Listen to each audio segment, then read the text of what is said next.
Bon, elle est la petite blague raciste. Ouais, ça marche toujours. Eh les gars, ça me fait hyper plaisir de vous voir. Ça va, Arthur? Je voulais vous dire, votre émission, elle claque. C'est vrai? Toi, Ouais. et lui, je l'ai connu, il était comme ça. Ouais, c'est vrai. C'était hier. Non, c'était longtemps. Bon, qu'est-ce que tu fais là, toi? Je fais une promo pour un spectacle à côté. C'est quoi? C'est un truc de magie. Oh. Bah, fais-nous un tour. Non, mais pas là. Fais-nous un tour.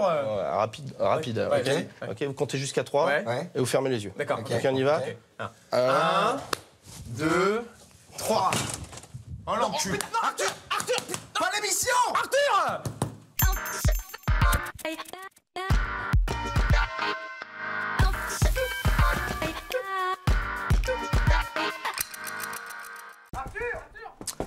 Bonsoir à tous, je ne suis pas Jordi, je ne suis pas Martin, je suis Arthur Junio et je mets en scène un spectacle qui s'appelle Magic Box. C'est tous les soirs au Théâtre de la Renaissance avec Jean-Luc Bertrand. Vous pouvez d'ores et déjà réserver au 01 42...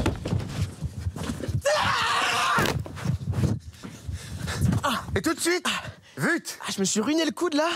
Bande de bâtards.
Tiens, tu sais ce que c'est l'anagramme de titre au pluriel? Cheveux. Non, mais tu sais ce que c'est un anagramme? Ah oui, c'est une toute petite partie de nana. D'accord. On fait les titres plutôt? Bah oui. On fait les titres. Football, cérémonie à Londres pour les bests de la FIFA. La FIFA a récompensé les plus beaux gestes techniques, comme celui-ci par exemple. Eh oui, très belle percée. Et ça touche au but. Formidable. C'est un joueur du PSG, non? Oui, c'est possible. Fait divers, à Nantes, il agresse une vache sexuellement. Le hashtag balance ton bœuf ne devrait pas tarder à émerger. Harcèlement toujours, quand Harvey Weinstein te passe un petit coup de téléphone. Je t'encule, Thérèse, je te prends, je te retourne contre le mur, je te baisse par tous les trous, je te défonce, je te mets, Thérèse, je te mets... Ça nous intéresse pas. Arrêtez ça. Arrêtez. Ça nous intéresse pas. Ça nous intéresse plus. Ping-pong. 1-0. Ramonage, c'est quand même sympa, la pause déj. Oh bah dis donc, j'avais faim. Hein. Fait divers, un homme en slip a été interpellé alors qu'il venait d'agresser un passant avec une tronçonneuse. Faut dire qu'il a fait très chaud ces derniers temps. Oui, je crois que pour le mois d'octobre, c'est même un record. On reste dans l'actu et ça n'aura échappé à aucun canard. Nous sommes en période de chasse, l'occasion de revenir en chiffres et en vrac sur cette activité de bâtard. Tout de suite, vrac. Oh, regardez, Jordi, un col vert. Oh, dis donc. Tremble, Hollywood.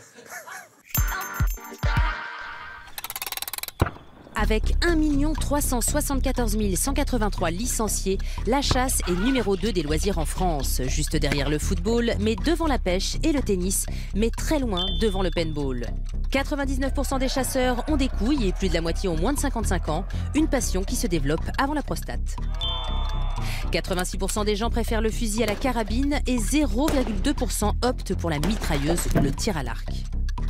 On dénombre environ 2 700 000 chiens de chasse en France, soit 1,96 compagnons par chasseur. À raison de 400 grammes par jour, ils consommeront 394 200 tonnes de croquettes dans l'année. Au tableau de chasse national, le pigeon ramier compte 5 169 000 victimes, soit l'entière population de la Norvège qui finirait aux petits oignons. Tous les ans en France, 250 millions de cartouches sont tirées dans la nature, dispersant ainsi 6 000 tonnes de plomb très toxique. Des études révèlent qu'en Camargue, 60% des canards sont touchés par le saturnisme. Enfin, on déplorait 143 accidents la saison dernière, 18 mortels, dont 3 auto-accidents. À noter que toutes ces victimes avaient leur permis de chasse.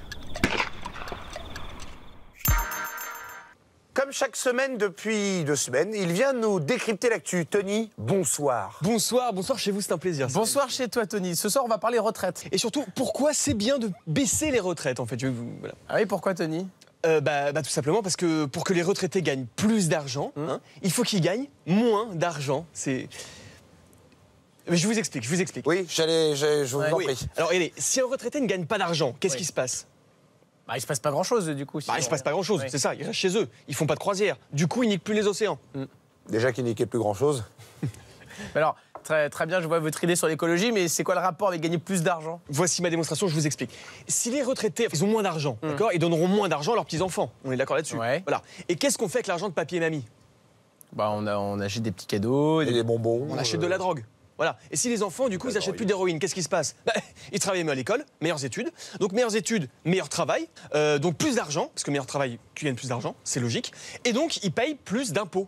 On est d'accord là-dessus? Ouais. Plus d'impôts. Donc on arrive à un PIB qui est 15 fois plus élevé en 6 mois à peu près. Vous êtes sûr de ce calcul-là?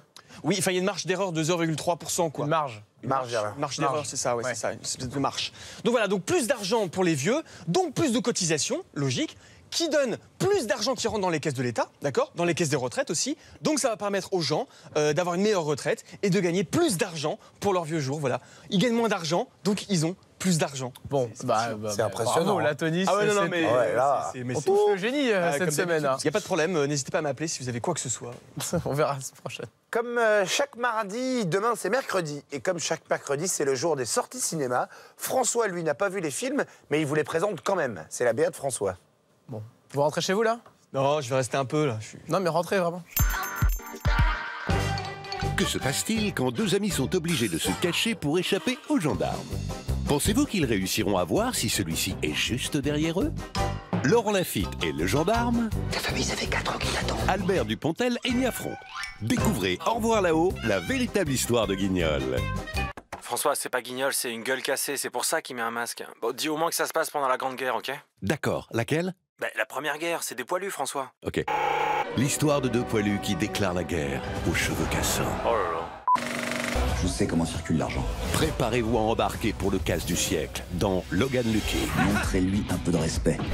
Le réalisateur d'Ocean's 11 revient avec des personnages encore plus hauts en couleur. Avec Channing Tatum. Ils sauront ce qu'on veut bien leur dire, pas plus. Adam Driver.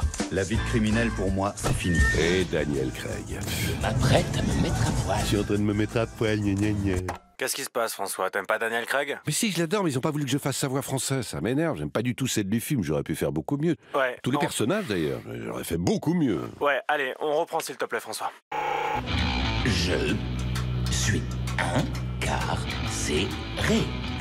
Mais on a un plan pour te faire sortir. Genre là, tu pourrais faire toutes les voix? Bien sûr, quand tu veux. Ok, on essaye alors. Allez, c'est parti. Les gars, je suis incarcéré. On sait, on a un plan pour te faire sortir. Alors? Ouais, t'es le meilleur, François. Quand même à le dire, Paul Bismuth. Pourquoi il faut regarder Canal ce soir? Je vais vous le dire. Hein, Xavier? Très belle imitation. Ouais. Oui, tremble Laurent Gérard. Ouais, je crois qu'il tremble. Alors ce soir sur Canal+, il y a Sully avec Tom Hanks, mais moi je vais vous parler de Miss Peregrine sur Canal+ Family, si ça vous va. Ça nous va. Ouais, mais... Ah, génial. Alors, c'est le dernier film de Tim Burton qui fait de son grand retour après Édouard aux mains d'argent, Beetlejuice et Big Fish. Et il renoue avec son thème de prédilection, l'acceptation de la différence. Alors, Miss Peregrine, c'est l'adaptation d'un roman écrit par Ransom Riggs qui raconte l'histoire d'un petit garçon qui atterrit dans un orphelinat très sympa. Salut, Jake. Moi, c'est Victor. Tu veux savoir comment je suis mort? Non, merci, Victor. Alors, c'est un établissement pour enfants un petit peu particulier.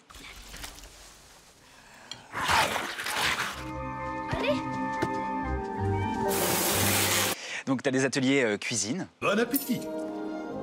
Et des ateliers chant également. Je passe ma vie au pub à boire des canons. Je suis pas tout seul, j'y vois ton daron. Nori m'arrache la gueule, mais moi je fais couler. Elle pique aussi fort que du cuir au poulet. Yo. Donc ne manquez surtout pas Miss Peregrine ce soir sur Canal+ Family. Merci Xavier. Merci, salut. Yo, Canal Bis, c'est fini pour aujourd'hui. On se retrouve demain. Mais d'ici là, vous pouvez toujours nous joindre sur nos réseaux. Et comme chaque soir, depuis tous les soirs, on se quitte en musique. Aujourd'hui, 24 octobre, c'est l'anniversaire de la mort de Rosa Parks. Chanson en hommage. Yo, à demain. À demain, bisous. T'éteins la caméra? J'éteins la caméra. Putain, mais ouais, moi je dors pas assez, j'ai pas assez de sommeil, tu sais. C'est les horaires, là, ça me fait drôle. Hein. Non, mais c'est pas grave. Couchez-vous, je vais gérer l'émission. Je prendrai votre salaire. Non, et c'est puis, pas grave, je préfère être fatigué.